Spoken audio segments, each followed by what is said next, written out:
there and welcome to Thursdays with Annette. Thank you for joining me today because I've got my oven preheated to 180 degrees because we're baking. We're going into the very first book, number 1, and we're making cookies. So we're making crunchy cookies today, and it's an old classic. It's a fabulous recipe and I just think you'll love it, and so will your kids. So that's what we're going to make today.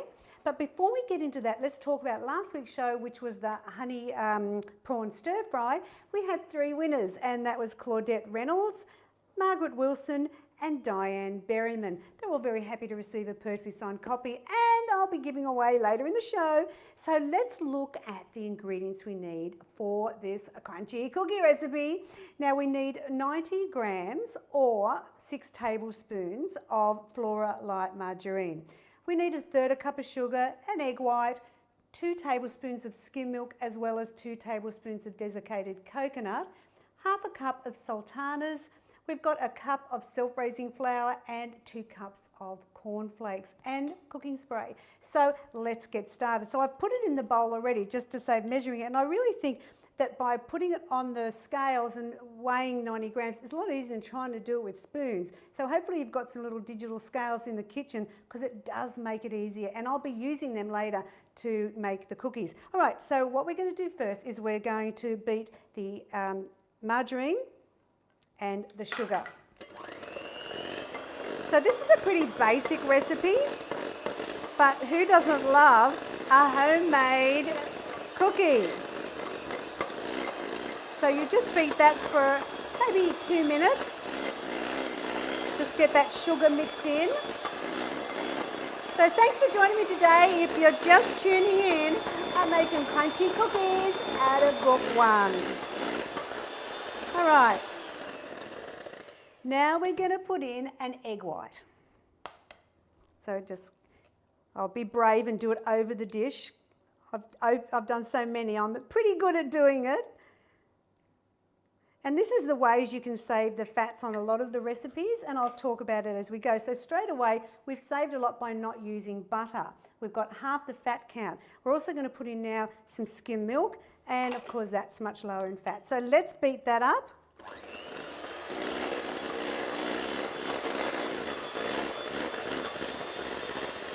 And this is where I'm going to get my scraper so I get all that mixture mixed in. Here we go. Let's give it just another zhuzh. All right, so we don't need this anymore, so I'm going to move it out of the way. So I've got plenty of room to cook. And now what we're going to put in is the coconut, which is 2 tablespoons. Now, a lot of biscuits, they put lots of coconut in, but that's really quite high in fat, and so we're just saving it there. Now, in this recipe, it's sultana. There are variations, and I'll talk about them as I go. But so here I am just mixing the coconut and the sultanas in. Next, we're going to just sift in the flour so you can see how easy homemade biscuits are. So why are you buying the commercial ones? Come on. I mean, the kids would love it. And if you're in lockdown, I'm going to send you lots and lots of love because I know how hard it's been for my daughter in Sydney with homeschooling her little daughter. And maybe this might be a good class for the kids to make some homemade cookies.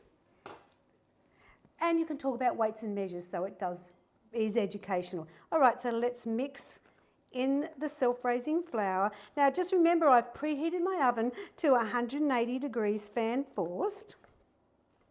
I'm just going to mix that in. Get all that flour mixed in with the, so it's got a really lovely biscuit dough. That's looking fantastic, look at that. And now the last ingredient, which is more important than anything else, is the cornflakes. Now, this is such an easy recipe, and I really don't worry about breaking up the cornflakes. Sometimes people have done it where they coat the biscuit with the cornflakes on the outside, but I like getting that crunch all the way through the cookie. Now you're going to make 15 cookies with this, so you know they'll probably last a day in the house. I know Billy loves a good biscuit, especially homemade, and There, it's done. All right, so now let's just get rid of this stuff. I'll put it in my soapy sink. And now what I'm going to do is I'm going to show you how to get 15, because I find it a little hard to measure out and get 15. You know, like, I mean, I'll get some small, some big. So let me show you how I do it in my house. So spray. And now what I'm going to do is I'm going to bring over my digital scales, and I've just got my wet sponge here, and I find that really works well because I'm going to put some cling wrap over the top, and this way I can sort of make less mess,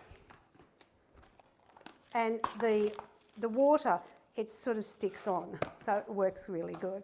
So what I'm going to do is I'm going to measure out how the amount. So let me just show you what I do. Okay, so we put a clear bowl, like just a normal bowl on, and it will take that to 0. Now what we're going to do is we're going to get all the mixture. Let me get that on 0. Put that in, and Bill's got his trusty calculator ready, and he's going to work it out for me, dividing by 15, because we've got 15 cookies, just to give me a rough idea on how to go with it. So I'm just going to get every bit of the batter out I can. Now, Billy, it says it's 523. So what is that? 34.8. 34.8. Couldn't it be 35, people? So I'm going to just aim on 34 here. So let's show you what we do. So I'm going to get my spoon, and I'm going to get probably about that much. Oh, I'm going to take this to 0, and I want 35, wasn't it? No, 34. So what you do is you just take it off, get it pretty well close to that, and let's just pop it on the tray. And we'll come back and make it all nice and neat. All right, so let's do another one. That's a little bit too much. That's good. Now we want 15, so I'm going to do 3 across, 3 here, and then 5 there. So let's see how we go. We want 34. Just allow a little bit of room for spreading. They don't spread a real lot, but and it depends on how you want to do it as well, because I like them to be a little bit crunchy on the outside, but I like a little bit of cakey, sort of softer biscuit in the middle. So that's how I'll show you how I'm going to do that. And then I'll also show you how you can do it if you want it crunchier. Now, you can do variations for this recipe, as I always do, you know. And this recipe is with sultanas, and it's 3.4 grams of fat for a cookie. Now, you can make them plain if you like. My daughter, Kelly, does not like sultanas with a vengeance, so she wouldn't put them in. But the other option, which I've done quite a lot, is with choc chips. And I always use the dark choc chips because I think they get more flavour coming from them. And then you put half a cup of the choc chip in instead of the half cup of sultanas. All right, so we want 34. That's it. How many have I got there? Still more to go. Now, what I love about this particular recipe, it just brings back so many fabulous memories for me, because this used to be my go-to when I was in the 80s. Now, hello, if you've just joined me, I've got my fingers mucky here because I'm making cookies. So they're out and they're the crunchy cookies. So we are excited to have afternoon tea at the Simply Too Good headquarters, I'm telling you now. So now, I used to make this all the time, the cornflake biscuits we call them, but they certainly weren't, 3.4 grams of fat, I can tell you. And with the chocolate, actually, if you wanted to know what that is, it's 5.1 if you did the half a cup of chocolate. All right, so we're nearly getting there. We need 3 more. Okay. And then we'll make them nice and neat and fabulous. That's a bit much. And last but not least, look at that. See, I've got the exact amount. I'm a bit impressed with myself. Yep, there we go. Just stick that on one of them. And let's move this out. I'm going to wash my sticky fingers. And I'll show you how to flatten them. Now, if you want really crunchy, we don't need that anymore. If you want really crunchy, then you're going to flatten them quite a bit. But as I said, I like them to be a little bit softer, like a little bit slightly cakey in the centre. So get your fork, and this is just some more self-raising flour, and then just pat them down. I really try to keep it in a circle shape and do this with the flour every time. So as you can see, I'm not flattening them down all the way,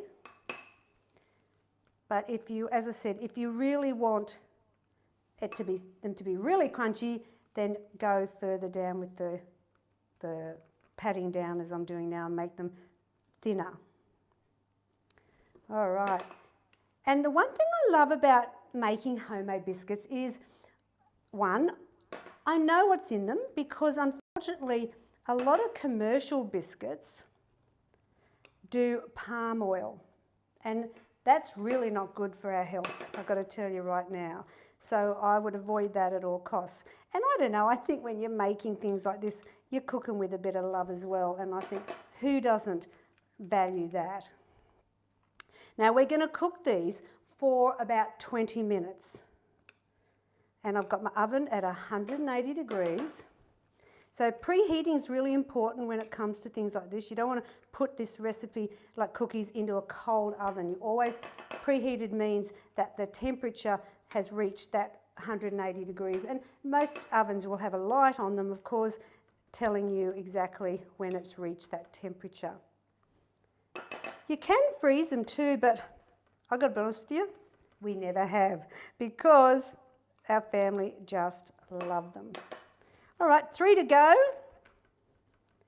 Now, if you love biscuits like we do, you'll be very happy to know that in my cookbooks, I don't have just 1 or 2.